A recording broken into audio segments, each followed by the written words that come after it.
jërëjëf présidente mbégte bu rëy la ñu am ci sa teewaay tey ci perchoir bi cher peuple de ma patrie ci biir salle bi réew mi ak diaspora asalaamaaleykum. Quand l'heure est grave, le temps de parole peut aussi aller à l'essentiel.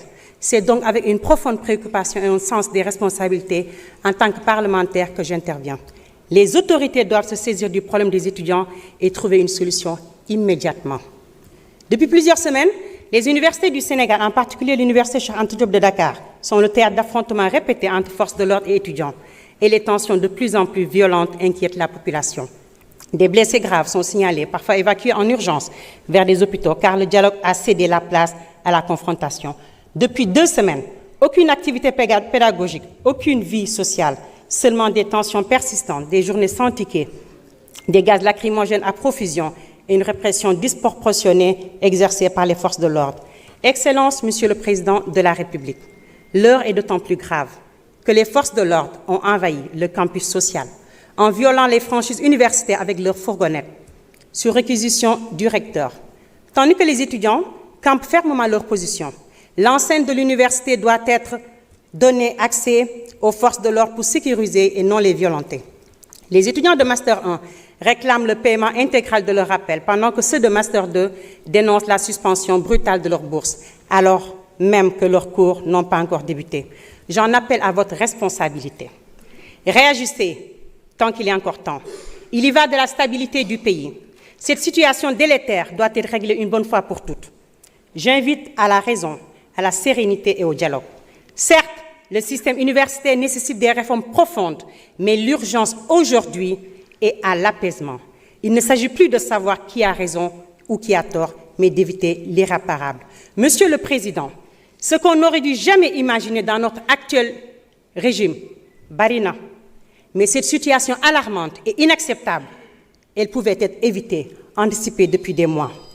Ce mandat, où ces jeunes ont contribué à cette victoire, autant, voire plus que la plupart d'entre nous, avec courage, dignité, patriotisme, la répression des forces de l'ordre que nous avons tant dénoncée et affrontée n'est pas à reproduire. Nous ne voulons plus de la reproduction des mêmes causes qui ont entraîné les mêmes effets. La justice sociale, un pilier central. Nous ne voulons plus des Balagay. Nous ne voulons plus des Fallou Sène. Nous ne voulons plus des Bassirou Faye. En tant qu'ancienne étudiante et doomu góorgóorlu, nous restons solidaires à la cause des étudiants. Xale yi dañoo bëgg a tekki ngir njëriñ seen bopp ak seen ay waajur. La bourse n'est pas un luxe, mais bien une nécessité. Gage de dignité, de sérénité pour être dans des conditions minimales d'études. Pour beaucoup, la bourse n'est pas qu'un simple soutien. C'est leur loyer, leur nourriture quotidienne, leur transport, leur suivi. Yàlla na borom bi def jàmm suñu Sénégal. Jërë ngeen jëf. Merci beaucoup, Présidente Fatou Diop Cissé. Honorable Seynabou Yassine Sam, vous avez la parole. Présidente Amine Ndiaye se prépare. أعوذ بالله من الشيطان الرجيم لا حول ولا قوة إلا بالله العلي العظيم. Merci présidente. Salaamaaleykum monsieur le ministre maa ngi lay nuyu di la ziar ak say collaborateurs yi nga àndal di leen jox seen wàccuwaay di wax rek ne damay ñëw directement ci question yi nga xam ne au niveau de Saint-Louis muy érosion côtière. Quelles mesures concrètes pour protéger les habitants de Saint-Louis face à la mer et aux déplacements forcés? Brèche de Saint-Louis. Que prévoit le ministre pour contrôler la pêche et sécuriser les populations? Monsieur le ministre, brèche de Saint-Louis dama ci taxaw ndax defe naa ne li ci génn àdduna mënatuñ ko xam tellement que bëri nañ te bu ñu waxee Saint-Louis wax pêche mais nekk na loo xam ne jaaxal na waa Guet Ndar muy Langue des Braves mu nekk loo xam ne sa prédécesseur bi mu ñëwee waxoon nañ ko am na lu ñu tontu woon mais comme ni ñu wax état continuité la ministre bu ñëw aussi keneen ku ko remplacer am na ay projets yu mu def donc loolu bëggoon naa xam lan nga ci prévoir parce que waa Saint-Louis soxla nañ ko. waaye aussi di wax ne comment renforcer les communes et le CET de Gandon pour un impact réel sur la célébrité. Loolu aussi c'est une question. ñu lay laaj aussi RSE comment encadrer la responsabilité sociétale des entreprises pour que les communes bénéficient réellement parce que gis nañ ne ñoom RSE bi duñ ko respecté gis nañ comme ni ko suñu honorable léegi Mariama Diamanka waxee demoon nañ visite ci yenn entreprise yi mu nekk loo xam ne gis nañ ni ñoom même li ñu warante ak population bi poste de santé loo xamante ne dañ ko signé woon ak état bi gis nañ ne respecté wuñ ko donc loolu aussi ñu ngi laaj sa ministère lan la ci prévoir pour def ko waaye aussi di ñëw di nekk en phase ak suñu sœur comme ni ko Fatou Cissé Goudiaby waxee léegi ñu ngi wax ne vraiment état na jug ci lii nga xamante ne moo dal xale yi parce que tamit xale bi nga xam ne gaañu na am blessure wala mu yàqu àddunaam am na loo xam ne am na lu ko gën parce que nag njëriñ loo fekkee te xale yi mën nañ dem ba am blessure yoo xam ne soo moytu bu ñu paree dina leen bàyyi séquelle boo xam ne dans leur vie seen waajur yi di ko gis donc loolu vraiment ñu ngi siy ñaan état ñu jël si ay mesures le plus rapidement possible instant yi nekk ñu ci jàmm parce que ku ci nekk suñuy doom ñi ngi ci universitaires yi donc ñu ngi koy ñaan état vraiment nañ jël seen ay mesures yoo xam ne lii dina arrêté di ñaan yàlla def jàmm di ñaan aussi budget bi nga xam ne voté nañ ko mu nekk si sa ministère ñu ñaan yàlla Sénégal gis si boppam asalaamaaleykum wa rahmatullah. Merci beaucoup, Honorable Seynabou Yacine Samb. Présidente Amy Ndiaye, vous avez la parole. Honorable Awa Seck se prépare.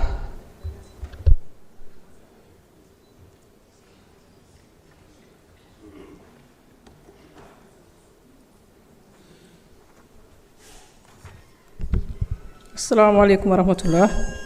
Merci beaucoup, Madame la Présidente, Monsieur le ministre de l'Environnement et de la Transition écologique, chers collègues députés. Donc, Monsieur le ministre, les zones d'énergie verte sont des zones géographiques stratégiques prioritaires et identifiées par les États dans lesquelles sont mises en place des conditions favorables à l'investissement dans les énergies renouvelables et l'industrie verte. Et elles constituent un élément important dans les contributions nationales déterminées car elles peuvent contribuer à réduire les émissions de gaz à effet de serre. C'est pourquoi, Monsieur le ministre, nous plaidons à ce que les mesures incitatives soient prises, en tout cas au niveau de la loi sur le climat, qui est en processus d'élaboration, pour permettre une mise en œuvre effective de ces green zones. Et concernant les engagements des partenaires au développement, lors du sommet On Planet, un engagement de financement de 9 091 milliards sur une période de 10 ans a été convenu. Et votre ministère a un rôle clé à jouer dans l'élaboration de projets visant à obtenir ces financements. Et j'aimerais savoir, Monsieur le ministre, quelles sont les mesures qui ont été prises pour encourager, mais également aider les acteurs environnementaux à s'impliquer davantage dans l'obtention de ces financements. Bon, concernant la taxe, le carbone, je pense que ça a été pris en compte à la lecture du rapport par le rapporteur général, donc je passe. Et concernant les financements climatiques, le Sénégal a démontré un engagement fort en faveur du financement climatique. Mais il reste beaucoup à faire pour garantir que ces fonds parviennent effectivement aux collectivités locales et répondent aux besoins spécifiques en termes d'adaptation et d'atténuation au niveau national. C'est pourquoi donc, il faut une meilleure coordination entre les acteurs du public, du privé, mais également les acteurs locaux, sera véritablement important pour un développement durable. Et quelles mesures le ministère a-t-il pris pour mettre en cohérence le financement climatique en révisant les textes législatifs et réglementaires? Et concernant la COP30 qui a eu lieu récemment au Brésil, j'aimerais savoir, Monsieur le ministre, quel bilan tirez-vous de la participation de la délégation sénégalaise à cette 30e conférence des partis? Et vous invitez également à faire une visite au niveau de Differ, qui est dans la commune de Palmarin, au niveau du département de Fatick, pour voir l'effet, en tout cas, de l'érosion côtière, parce qu'il est important quand même qu'on puisse avoir un digue de protection en ce sens. Et la dernière fois, bon, cette question, je l'adresse au directeur de la SONAGED, parce qu'on a eu à faire une visite au niveau de la décharge sauvage de Thiès, avec la Commission du développement durable et de la transition écologique, et heureusement que la SONAGED maintenant est intégrée au niveau du ministère de l'Environnement et de la Transition écologique. En ce sens, j'aimerais savoir, Monsieur le directeur, à travers le ministre, quelles mesures vous avez prises par rapport à cette décharge sauvage qui est au niveau de Thiès? Merci. Merci beaucoup, Présidente. Honorable Awa Seck, vous avez la parole. Honorable Alphonse Mané Sambou se prépare.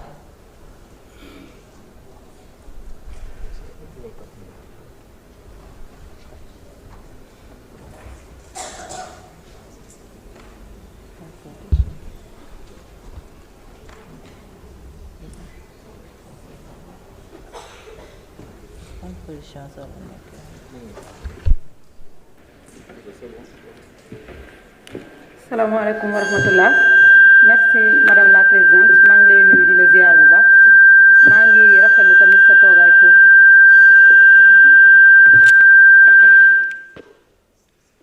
asalaamaaleykum wa rahmatullah madame la présidente maa ngi lay nuyu maa ngi rafetlu foofu sa toogaay maa ngi lay sargal bu baax a baax monsieur le ministre maa ngi lay nuyu bu baax a baax.